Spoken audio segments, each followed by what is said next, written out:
Mr. Chair, Representatives, thank you for the opportunity to speak to you today.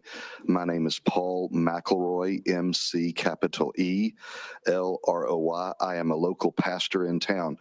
And as you just heard from the last speaker, this crosses political lines. Let me give you an example. About 5 years ago during a holiday, I had one of the ladies in our church, her son, who was on the far opposite side political of me, was visiting from another part of Montana at our church, and I brought up balancing the budget, and I said that the borrower is slave to the lender, as the Bible says, and I said we need a balanced budget.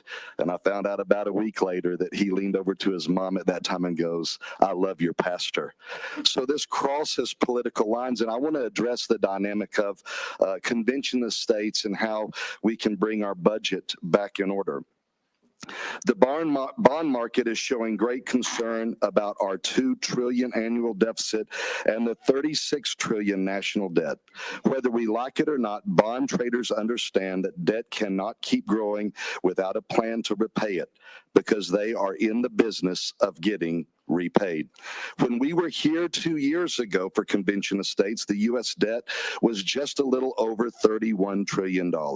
At this rate, it will exceed $50 trillion in just 5 years. By the end of this decade, interest on the debt will become the largest line item in the federal budget, surpassing Social Security, Medicare, and even defense. It will be almost equal to the total amount we pay in income taxes.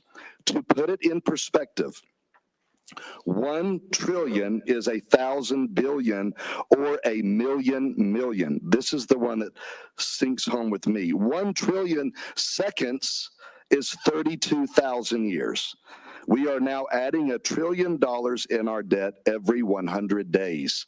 Again, we are now adding $1 trillion in debt every 100 days. You have the power to stop this madness. By supporting a convention of states, you can help propose amendments to limit federal spending and overreach, or you can continue to watch as the federal government's fiscal irresponsibilities leads to our collapse. In our lifetime, Congress has rejected the balanced budget amendment over 100 times, and it's not going to change anytime soon. With 19 states on board, we are well on our way to reaching a majority to tackle this crisis. And Montana is uniquely positioned to keep the momentum going and help us get the ball over the goal line. We want members of this body to go and participate in a process that will propose amendments to rein in the federal government. We want well-crafted amendments from that convention to come back to this body for consideration and possible ratification. This is your chance. Let me say that again. This is your chance to act on this issue of great importance. Vote yes on this bill and help rein in the federal government's unchecked powers. Thank you for your time.